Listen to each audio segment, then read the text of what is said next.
জাতিরাষ্ট্রের পিতা বঙ্গবন্ধু শেখ মুজিবুর রহমানকে হত্যা করা না হতো, তাহলে আজকের অবস্থা সৃষ্টি হতো কিনা তাতে আমার সন্দেহ আছে। তাই শেখ হাসিনা তো বাতিল মাল, সে গণদুশ্মন, এতে আমার কোনো কথা বলতে লজ্জা নাই, এবং তার সঙ্গে কাজ করেছি সেজন্য আমি অনুতপ্ত অবশ্যই।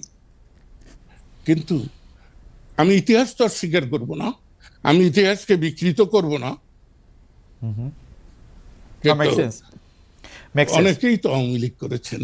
জি, হ্যাঁ, জি, আওয়ামী লীগের মতো দল। আচ্ছা, আমি একটা অন্য প্রশ্ন করি লতিফ ভাই, আওয়ামী লীগের মতো একটা দল যে এখন মুখ দেখাইতে পারতেছে না, আওয়ামী লীগ যারা সর্বশেষ করছে, আপনি বিশ্বাস করবেন না, আমি যারা বিদেশেও রয়েছে তাদের কাছে বারবার বলতেছে আপনারা এসে আপনাদের কথা বলেন, তারা এইখানেও মুখ দেখাইতে পারতেছে না যে এটা একটা ভালো জায়গা ছাড়া, দেশে তো দূরে থাক। এই অবস্থাটা কি আপনি ভাবছিলেন যে এরকম হইতে পারে? আপনি আপনি ওই যে আবার বলি, আপনার বাজেট বক্তৃতাটা রাইট।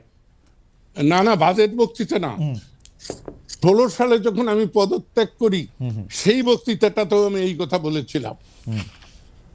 আমি ওই পেট্রিয়ট কবিতা ওয়ার্ডসওয়ার্থে, রাইট, সেই কবিতাটা আমি ভালো করে ধারণ করি জীবনে।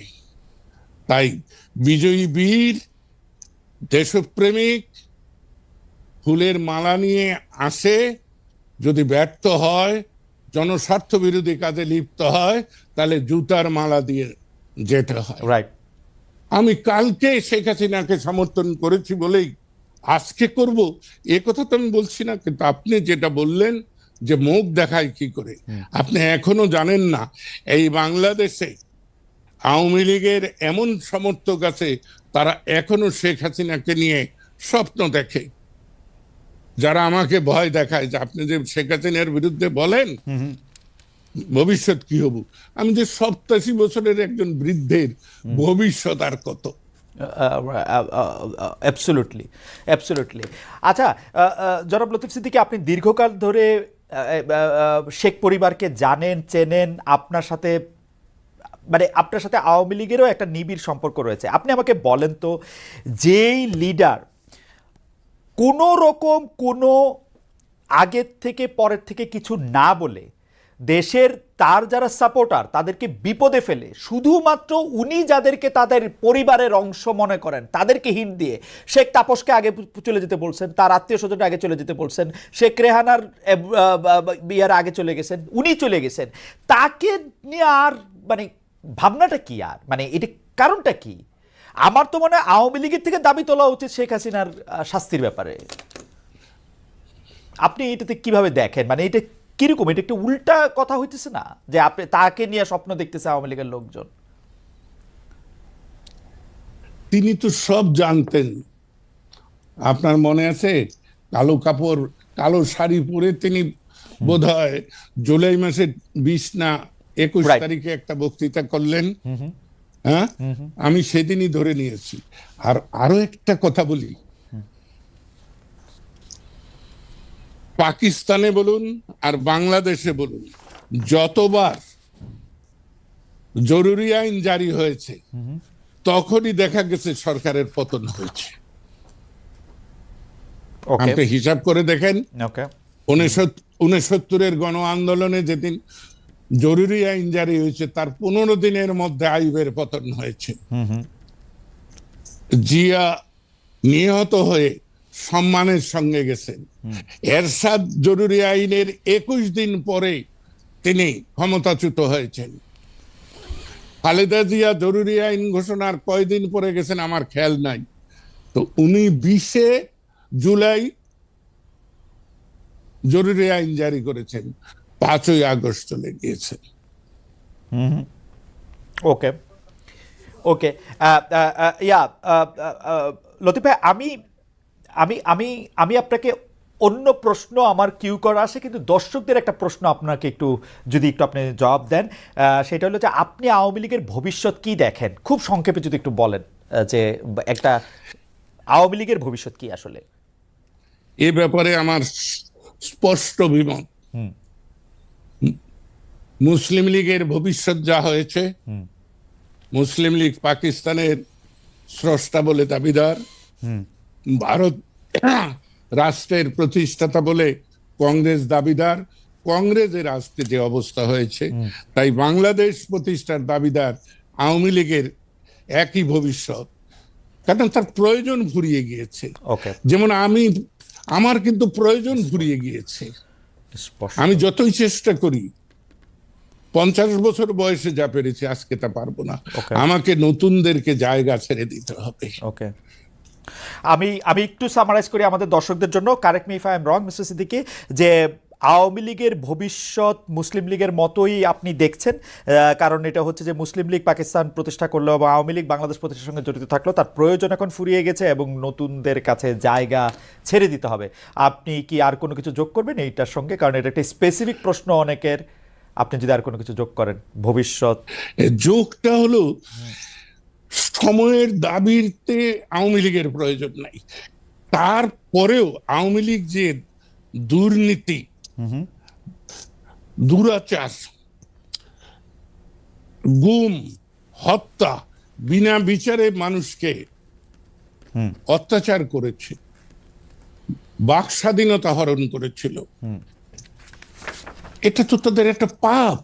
ওকে, আর সবচেয়ে লজ্জার এবং ঔদ্ধত্যপূর্ণ, আপনারা সে কথাটা বলেন না, আমি ছোট ছোট কথা নিয়ে তো বলি। শেখ হাসিনা প্রত্যেক বক্তৃতায় বলতেন যে আমি গণতন্ত্র দিয়েছি। রাইট। গণতন্ত্র কেউ দিতে পারে নাকি? এর চাইতে বড় ঔদ্ধত্য। এবং এই কথাটা হচ্ছে একদমই, আমি গণতন্ত্র দিয়েছি বললেই বোঝা যায় যে এই দেশে গণতন্ত্র নাই। আসলে দেশের প্রধান যদি এই কথা বলে, এটা খুবই ভালো কথা বলছেন, এটা খুবই ভালো কথা বলছেন, এটা খুবই ভালো কথা বলছেন।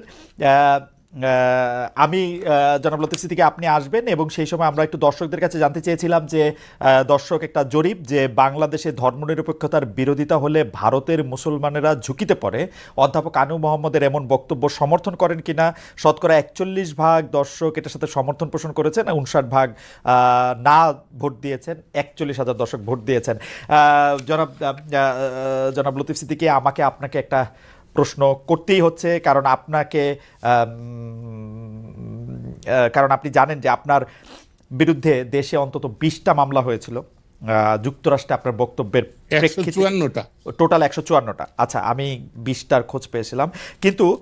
কিন্তু আমাদের প্রশ্ন হচ্ছে, জনাব লতিফ সিদ্দিকী, আপনি একদম জীবন সায়ান্নে আছেন, যদিও আমরা চাই যে আপনার জীবন অনেক দীর্ঘতর হোক, আপনি শতায়ু হন, তার চেয়ে বেশি বছর বাঁচেন, কিন্তু আমাদের এই প্রশ্ন করতেই হবে। আপনি 2009 সালে, যে বছর আওয়ামী লীগ সরকারের পাট ও বস্ত্রমন্ত্রী হয়েছিলেন, সেই মেয়াদে মিল কারখানা, মিলের জমি বিনা টেন্ডারে আপনি পানির দামে বিক্রি করে দিয়েছিলেন, এরকম অভিযোগ আপনার বিরুদ্ধে রয়েছে। আপনার বিরুদ্ধেও দুর্নীতির অভিযোগ মাঠে ময়দানে বক্তৃতায় আমরা শুনি যে আপনি রাজনৈতিক বোঝাপড়ার অংশ হিসাবে বা নিজের রাজনীতি প্রতিষ্ঠিত করার সময় অনেক সময় দুর্নীতিতে অংশগ্রহণ করেছেন। এই বিষয়ে আপনি আসলে গুড আপনি ভালো কথা বলেছেন। হ্যাঁ, বিজেএমসির কোনো সম্পত্তি বিক্রি হয় নাই, বিক্রি হয়েছে বিজেসির, বাংলাদেশ জুট কর্পোরেশনের। হ্যাঁ, এইটার একটি জমি আমি 58 সাল থেকে আমার এক বন্ধু, যে স্বাধীনতা যুদ্ধে আমার সঙ্গে সহযোগিতা করেছে, পরবর্তী জীবনেও করেছে, তার বিধবা স্ত্রীকে দেওয়ার জন্য আমি সরাসরি লিখে দিয়েছি এই কথা, যে আমি এদেশে যে টেন্ডার হচ্ছে, এই টেন্ডার স্বচ্ছ হয় বলে বিবেচনা করি না, কিন্তু আমি কোনো হস্তক্ষেপ কোনোদিন করিনি। কিন্তু এই আবেদনকারীকে এই ভূমিখণ্ডটি টেন্ডার ছাড়া দেওয়া যেতে পারে, তবে জেলা প্রশাসক এইটার মূল্য নির্ধারণ করবেন। মূল্য নির্ধারণের পরে তার উপরে 5% যুক্ত করে আবেদনকারীকে দেওয়া হোক। আপনি এটাকে একটা ভালো, আপনি কি এটাকে একটা ভালো প্রেসিডেন্স মনে করেন? স্বজনপ্রীতি, স্বজনপ্রীতি কেউ স্বীকার করে না। আমি 100 ভাগ স্বীকার করি যে আমার মন্ত্রিত্বের আমলে এই একটাই আমি স্বজনপ্রীতি করেছি, এবং আমার জন্য এটা যৌক্তিক। আমার প্রয়াত বন্ধুর বিপন্ন পরিবারকে আমি সহযোগিতা করার চেষ্টা করেছি। ওকে, আমি যদি একটু রাজনৈতিক প্রশ্নে আসি, 2015 সালের পর থেকে আমরা রাজনীতিতে আপনাকে সেভাবে পাইনি। এমনকি আপনি মাঠে ময়দানে বক্তৃতা, অনেক মানুষ আপনার বাসার সামনে এসে বসে থাকলেও আপনি আসলে সেইভাবে রাজনৈতিক আলোচনার মধ্যে আপনি অংশগ্রহণ করেন নাই। কিন্তু 2024 সালের নির্বাচনে আপনি অংশগ্রহণ করেছেন, যেইটাকে আমরা বলতে পারি আওয়ামী আর ডামির নির্বাচন, যেটা মানে শেখ হাসিনা যেটাকে বলেছিলেন যে আমরাই কিছু ডামি প্রার্থী দিব, নৌকার প্রার্থীকে হারিয়ে। আমি তো আপনার প্রথমেই তো আমি এই কথাটা বলেছি জি, যে উনি আমাকে জোর করে রেখে দিয়েছেন। হ্যাঁ। আমি নির্বাচনে গিয়েছি, যেতে বাধ্য হয়েছি। 2024-এ আপনাকে জেল দেওয়ার পরও আপনাকে জেল দেওয়ার পরও আপনার উপর তার জোর খাটলো? না না, 13-র কথা বলছি না, আমি 24-এ কথা বলতেছি। আমি 24-এ আসছি। ও 24-এ? 24-এ এই আমি এলাকায় যে জিজ্ঞেস করেন, জনগণ, হাজার হাজার জনগণ আমাকে জোর করে নিয়ে গিয়েছে। 150টি বাস বোঝাই করে লোক এসে আমাকে নিয়ে গিয়েছে। এইটা কি বাংলাদেশের রাজনীতিতে আমরা আর বিশ্বাস করতে পারবো? হ্যাঁ, আব্দুল লতিফ সিদ্দিকী ইনশাআল্লাহ আল্লাহর নামে শপথ করে বলতে পারে এটাই আব্দুল লতিফ সিদ্দিকী। ওকে, এই ব্যাপারটাতে কি জনাব কাদের সিদ্দিকী কোনো প্রভাব বিস্তার করছিলেন যাতে আপনি ইলেকশনে আসেন? অবশ্যই। দীর্ঘদিন কাদের সিদ্দিকীর সঙ্গে আমার মতদ্বৈততা থাকার পরও কাদের সিদ্দিকী আমাকে বলেছে যে আপনার জনগণের কাছে যাওয়া উচিত। আওয়ামী লীগ আপনাকে যে অসম্মানিত করেছে সে প্রতিকার হতে পারে জনগণ যখন আপনাকে সম্মানিত করবে। শুধু তাই নয়, এই নির্বাচনে কাদের সিদ্দিকী আমাকে সর্বাত্মকভাবে সহযোগিতা করেছে।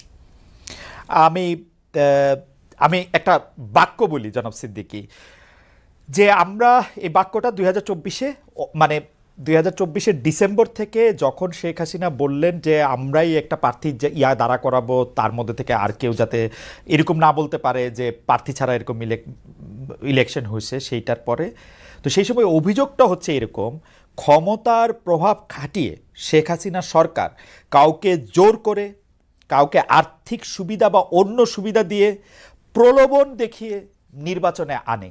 আপনি কি এই কয়টা ক্যাটাগরির কোন ক্যাটাগরিতে পড়েন? মানে জোর করা, সুবিধা, অন্য সুবিধা? আমার সাথে কোনো, শুনেন, আমি যেদিন থেকে আওয়ামী লীগ থেকে বহিষ্কৃত হয়েছি তারপরে কোনোদিনই শেখ হাসিনার সঙ্গে আমার যোগাযোগ হয়নি, এবং তার কোনো প্রতিনিধিও আমার কাছে আসেনি। আচ্ছা, আপনি যেদিন আওয়ামী লীগ থেকে বহিষ্কৃত হইলেন, আমি কিন্তু আপনার যে নির্বাচনী এলাকা বা আপনার যে জেলা, সে জেলাতে আমি অনেকবার সফর করেছি। আমি দেখেছি যে আপনার জনগণ আপনাকে আসলে কি চোখে দেখে।